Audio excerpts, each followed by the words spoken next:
Hello students, हम लोग आज का टॉपिक कंटिन्यू करेंगे कल के टॉपिक को लेते हुए। ओके, बिकॉज आज का टॉपिक कल के लेक्चर पे डिपेंडेंट है। ओके, तो मैं होप कर रहा हूँ तुमने कल का लेक्चर देखा होगा, लास्ट लेक्चर देखा होगा। ओके, सो पहला टॉपिक है आज का हमारा, to find the position x when f v is equal to v यानी velocity is function of time and initial position is given. Okay, हमको पोजीशन निकालना है। लास्ट लेक्चर में हम लोगों ने डिस्प्लेसमेंट निकाला था और इक्वेशन लिखा था x2 minus x1 is equal to integration v dt t1 to t2। Okay, अब यहाँ पे एक चीज ध्यान में रखना, this is nothing but initial position and this is nothing but final position. ठीक है, हमको जो निकालना है वो ये है, फाइनल पोजीशन निकालना है। ठीक है, तो हम लोग कैसे निकालेंगे फाइनल पोजीशन देखेंगे यहाँ से।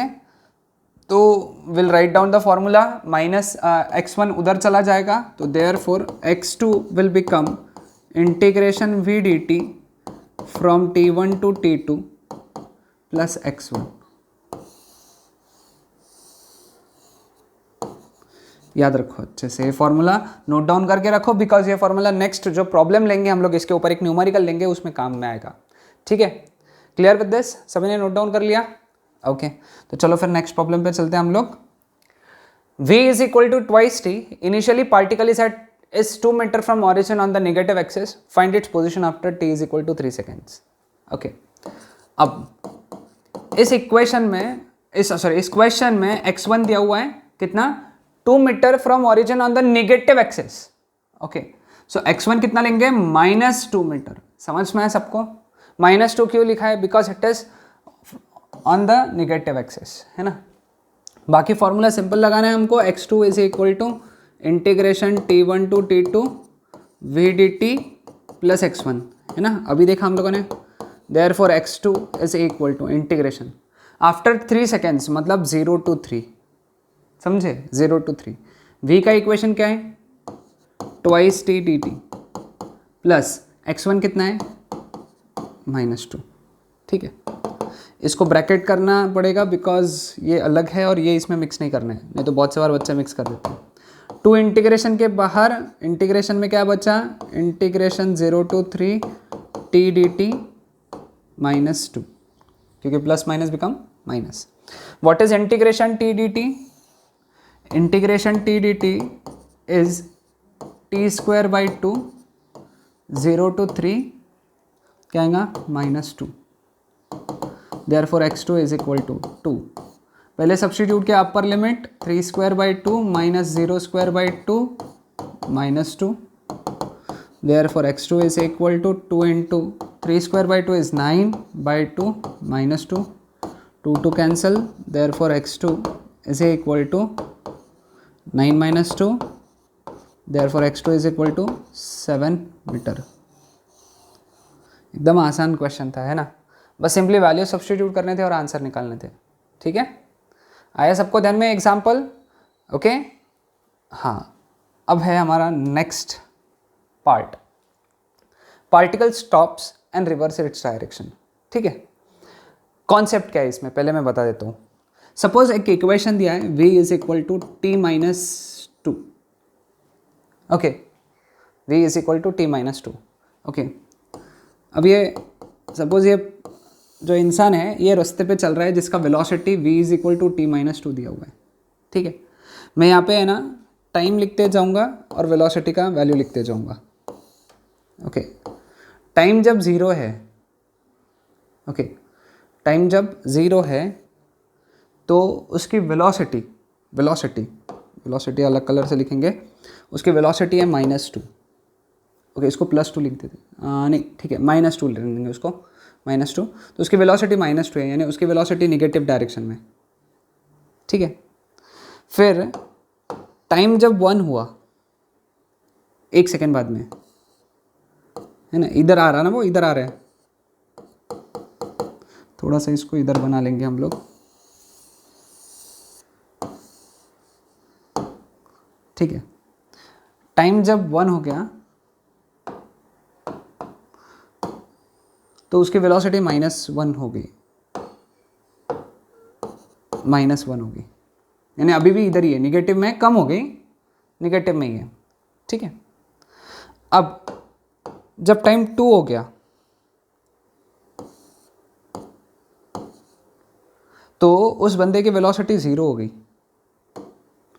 वो जो बंदा है उसकी वेलोसिटी 0 हो गई। वेलोसिटी 0 यानी टाइम इज इक्वल टू 2 पे वो रुक गया, स्टॉप हो गया। समझ में आ रहा है? Time t is equal to 2 पे वो स्टॉप हो गया। स्टॉप क्यों हो गया? क्योंकि उसकी वेलोसिटी कितनी आई? 0, ठीक है। नाउ अब टाइम आ जाएगा 3, टाइम कंसिडर किया 3 minus 2 becomes 1। Okay sorry, again colour change करने का बड़ा नाटक हो गया। t इज इक्वल टू 1 है ना। अब उसकी वेलोसिटी 1 हो गई है, इसका मतलब अब t इज इक्वल टू 3 पे भी वो यहीं पे ही है एक्चुअली, है ना, क्योंकि रुका हुआ है वो। t इज इक्वल टू 3 पे वो यहीं पे है, लेकिन अब उसकी वेलोसिटी इस डायरेक्शन में है। ओके, यहाँ उसकी वेलोसिटी -2 मीटर पर सेकेंड थी, यहाँ उसकी वेलोसिटी -1 मीटर पर सेकेंड थी, यहाँ रुक गया था वो, अब 1 मीटर पर सेकेंड से अब इधर जा रहा है, ठीक है। अब जैसे जैसे टाइम बढ़ता जाएगा यहाँ से, वैसे वैसे वेलोसिटी पॉजिटिव डायरेक्शन में बढ़ता जाएगा। यानी इसका अगर मोशन देखेंगे तो पहले वो इधर से इधर गया, फिर अब वो इधर से इधर जाएगा, यानी पार्टिकल रुका और उसने अपनी डायरेक्शन रिवर्स किया। कैसे समझ में आया अपने को? वेलोसिटी के डायरेक्शन वैल्यू पर से, पहले -2 थी, फिर -1 हुआ, फिर 0 हुआ, फिर 1 हुआ, फिर एंड सो ऑन। समझ में आया?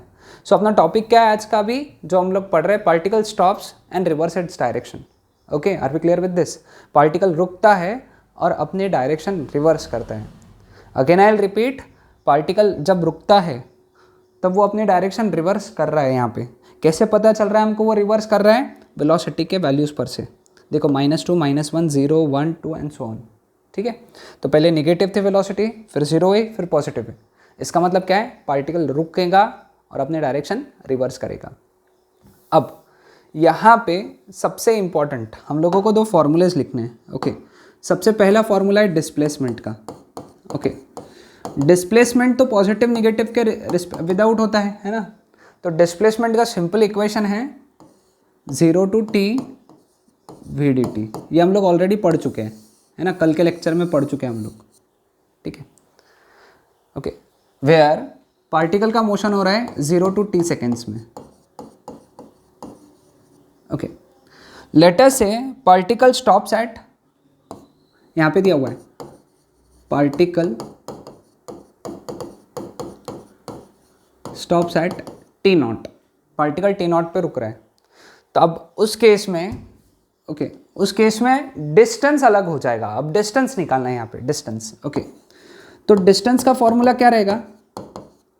क्योंकि डिस्टेंस कैसे निकालेंगे? देखो, डिस्टेंस रहेगा यहाँ से यहाँ तक का डिस्टेंस, अब यहाँ से यहाँ तक का डिस्टेंस, है ना। ये था 0 और ये था, अब हमारे लिए ये सब कुछ नहीं है, ये सब t0 है। और यहाँ से लेके कहीं तो जब वो यहाँ पे पहुँच जाएगा तो t रहेगा, है ना। तो ये भी डिस्टेंस देखना पड़ेगा और ये भी डिस्टेंस देखना पड़ेगा, समझ रहे हो? यहाँ से यहाँ तक का डिस्टेंस देखना पड़ेगा और यहाँ से यहाँ तक का डिस्टेंस देखना पड़ेगा। तो इसीलिए डिस्टेंस का फॉर्मूला बनेगा मैग्नीट्यूड ऑफ, फॉर्मूला लिख लो, अगर नहीं ध्यान में आ रहा है फॉर्मूला लिखो, 0 to t0 vdt plus magnitude of t0 to t vdt। Okay, distance का फॉर्मूला ध्यान में आया? हाँ, तो this is the formula for distance. ये दोनों फॉर्मूलेस नोट डाउन कर लो। ओके, दोनों फॉर्मूले याद भी रखना पड़ेगा, लेकिन ये फॉर्मूले सिर्फ तभी यूज करना है जब तुमको ध्यान में आया कि पार्टिकल रुक रहा है और रिवर्स कर रहा है अपने डायरेक्शन। कैसे पता चलेगा ये? अपन एक न्यूमेरिकल लेंगे तो ध्यान में आ जाएगा। ओके, फॉर्मूले नोट डाउन कर लिया सभी ने? एक बार चेक कर लो फॉर्मूलेस, है ना, नोट डाउन कर लो उनको अच्छे से, पॉज कर लो लेक्चर को और नोट डाउन करो, है ना। देखो अब इस पर एक न्यूमेरिकल लेते हैं अपन।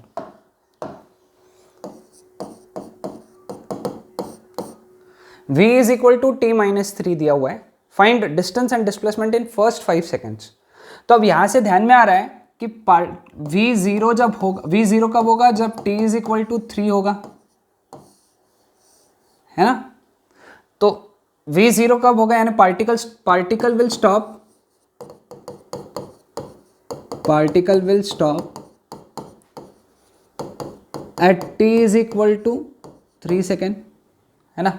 Particle t is equal to 3 second पे रुक जाएगा और अपने को डिस्प्लेसमेंट निकालना है 5 सेकेंड में, यानी 1 2 3 4 5, और यहाँ पे वो स्टॉप हो रहा है, मतलब यहाँ पे वो अपनी डायरेक्शन रिवर्स कर रहे हैं,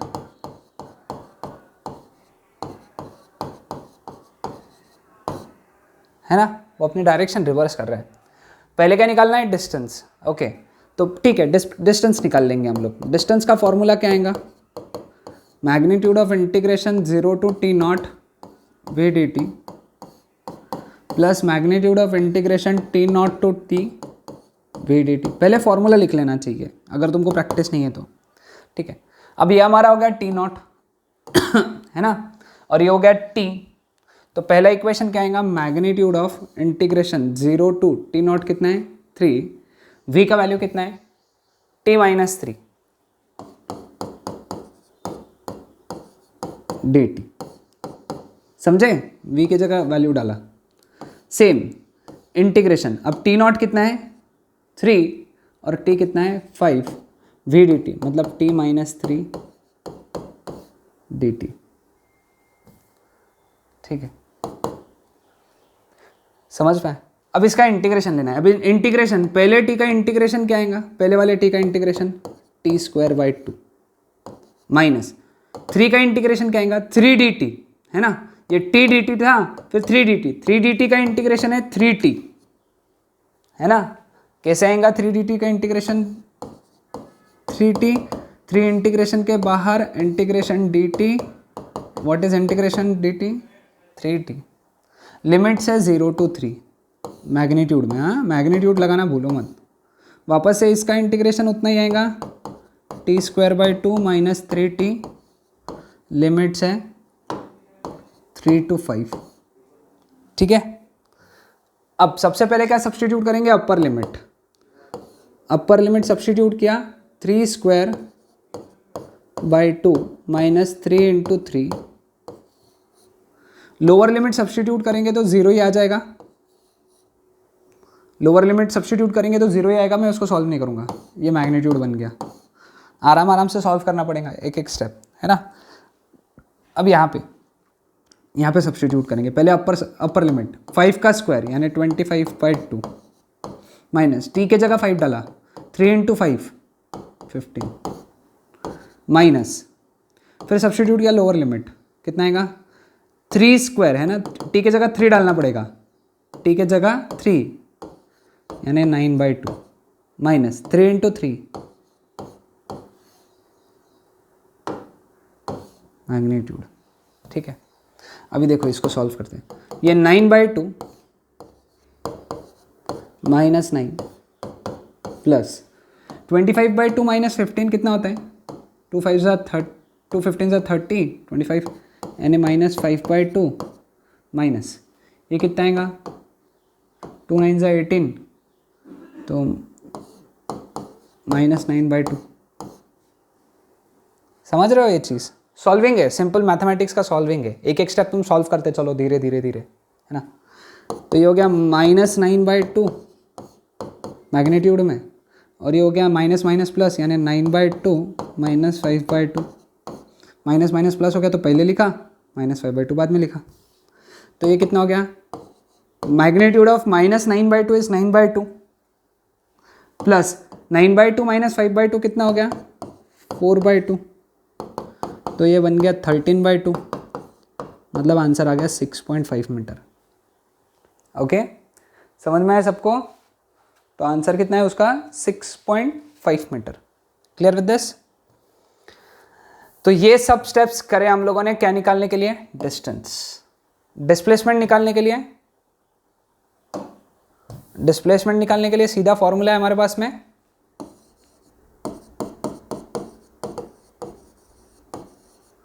displacement is integration 0 to t v dt। सादा फॉर्मूला ये 0 टू 3 t यानी 5 t minus 3 dt। Integration t minus 3 अभी निकाला, t square by 2 minus 3t 0 to 5। Substitute किया पहले अपर लिमिट तो इट बिकम्स 25/2 माइनस 3 इंटू 5 यानी ऐसा आएगा। तो इट इज़ 25/2 माइनस 15, तो कितना आएगा ये -5/2 है ना, 30 आएगा -5/2।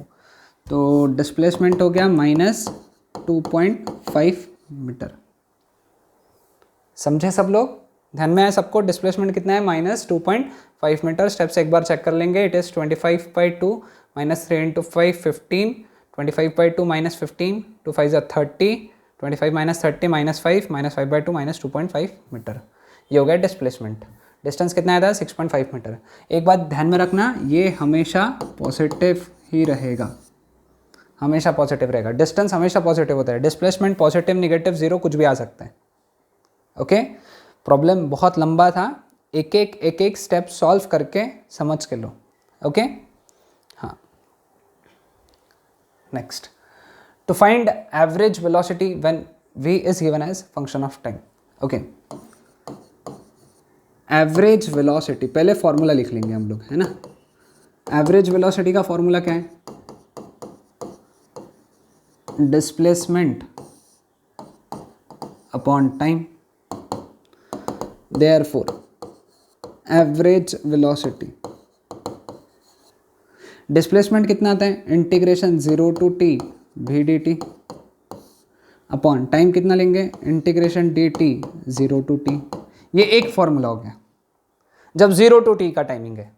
अगर t1 टू t2 है तो integration v dt t1 to t2 upon integration t1 to t2 sorry dt। ठीक है, अब इसको अगर सॉल्व करोगे, ये वाले टर्म को सॉल्व करोगे तो फॉर्मूला ऐसा भी लिख सकते हो तुम, 0 to t v dt upon t, है ना, क्योंकि तुम सॉल्व कर सकते हो ना। Integration dt 0 to t is nothing but क्या है? t 0 to t which is t minus 0 यानी t। समझा? और integration t1 to t2 dt that is t limits t1 to t2, तो आएगा t2 माइनस t1, है ना। तो t2 माइनस t1 आएगा, तो इसके लिए क्या लिख सकते हैं अपन? Integration t1 to t2 v dt upon t2 minus t1। ठीक है, तो ये फॉर्मूलेज नोट डाउन कर लो अभी। ओके, लेक्चर पॉज करके फॉर्मूलेज नोट डाउन करो, फॉर्मूले याद रखना पड़ेगा। अब हम लोग इसके ऊपर एक न्यूमेरिकल डिस्कस कर लेंगे। ओके, न्यूमेरिकल क्या है देख लेते हैं। Okay, v is equal to t plus 1 यानी v is function of t, है ना। तुमको निकालना है average velocity from 1 second to 3 second. Formula क्या लगेगा अपना, है ना। फॉर्मूला है एवरेज वेलोसिटी का integration v dt t1 to t2 upon t2 minus t1। यहाँ पे t1 1 सेकेंड है और t2 3 सेकेंड है। ठीक है, इंटीग्रेशन 1 टू 3 v कितना है? t plus 1 dt upon 3 minus 1। ठीक है, अब t प्लस 1 का इंटीग्रेशन कितना आएगा? t square by 2 plus t 1 to 3 upon 3 minus 1 is 2। ठीक है, पहले सब्सटीट्यूट करो अपर लिमिट सब्सटीट्यूट किया, पहले t के जगह 3 डालेंगे तो 9/2 प्लस 3 माइनस, फिर सब्सटीट्यूट करेंगे लोअर लिमिट, t के जगह 1 डालेंगे तो 1/2 1 स्क्वायर बाई 2 यानी 1/2 प्लस 1। तो ये कितना हो गया? 2 3 ज़ा 6, 6 plus 9 15/2 minus 1/2 plus 1 3/2। 15/2 minus 3/2 is 15 minus 3/2, 15 minus 3 that is 12/2। तो आंसर इज 6 मीटर पर सेकेंड। समझ गए? इसमें एवरेज वेलोसिटी कितनी आएंगी? 6 मीटर पर सेकेंड। आसान था ये कॉन्सेप्ट। हाँ, फॉर्मूला याद रखना है, ये फॉर्मूला, क्योंकि यहाँ पे v is function of time दिया था। ओके, आज का last concept, to find average velocity when v is function of x, यानी v का इक्वेशन में x है, अभी v के इक्वेशन में t था, अब v के इक्वेशन में x है। फॉर्मूला लिख लो डायरेक्ट, अभी इसका फॉर्मूला इंपॉर्टेंट है, इंटीग्रेशन v dt था ना वहां पे, क्योंकि v was function of time, तो यहां पे आएगा v dx x1 to x2 upon x2 minus x1। बहुत इंपॉर्टेंट फॉर्मूला। ओके, पिछला फॉर्मूला मैं यहां लिख देता हूं, यानी तुमको ध्यान में आएगा चेंज क्या किया, v dt t1 to t2 upon t2 minus t1। जहां पे भी t है वहां x डाल दिया, क्योंकि यहाँ पे v is function of t था, यहाँ पे v is function of x है, इसलिए जहाँ पे भी t है वहाँ पे x डालो। समझ में? देखो यहाँ पे ये इक्वेशन बहुत ज़रूरी है। अब इसी पे अपन सॉल्व करेंगे एक और लास्ट प्रॉब्लम आज का हमारा, with is v is equal to 2x square, find average velocity from x1 is equal to 1 metre to x2 is equal to 3 metre. ठीक है, तो चलो हम लोग सॉल्व करते हैं। यहाँ पे एवरेज वेलोसिटी फॉर्मूला लिखेंगे हम लोग, v dx x1 to x2 upon x2 minus x1। ये दिया हुआ है, x1 दिया हुआ है डायरेक्ट हमारे को यहाँ पे, और x2 भी दिया हुआ है। इंटीग्रेशन 1 टू 3, v कितना है यहाँ पे 2x square dx upon 2 minus 1। ठीक है, 2 कांस्टेंट इंटीग्रेशन के बाहर, integration 1 to 3 x square dx upon 2 minus 1 is 1। Sorry, it is 3 minus 1, extremely sorry. तो 3 माइनस 1 इज 2, 2 और 2 कैंसिल हो गया। What is integration x square dx, x cube by 3, integration limit 1 to 3 है ना। पहले substitute करेंगे अपर लिमिट, यानी 3 cube by 3 minus यहाँ पे आएगा 1 cube by 3, 3 cube 27 by 3 minus 1 by 3, तो आंसर आ जाता है यहाँ पे 26 बाई 3, 27 माइनस 1 26 बाई 3। इसको सॉल्व करोगे 3 8 ज़ा 24, 2067 मीटर पर सेकेंड। समझ में आया सबको? तो 8.67 मीटर पर सेकेंड आया आंसर इसका। ओके, सॉल्विंग ध्यान में आया सबको यहाँ पे? तो ये थे हमारे आज के टॉपिक नॉन यूनिफॉर्म मोशन में, और यहाँ पे ये पार्ट जो है नॉन यूनिफॉर्म मोशन का पार्ट 2 ये कंप्लीट हो जाता है। पार्ट 2, हाँ करेक्ट, पार्ट 1 कल लिया था, पार्ट 2 आज कंप्लीट हुआ। नेक्स्ट लेक्चर में हम लोग एक्सेलरेशन पढ़ना चालू करेंगे। Okay, acceleration, okay, that is most important topic इस चैप्टर में, that is most important topic. Okay, so I hope I guess तुमने आज के सभी सभी कॉन्सेप्ट्स और सभी एग्जाम्पल्स को अच्छे से देखा है। ओके, और उनको समझ के लिया और उनको सॉल्व किया, दैट्स इट। और कुछ डाउट लगता है तो जस्ट गिव मी मैसेज या कमेंट करो। Okay, I will clear.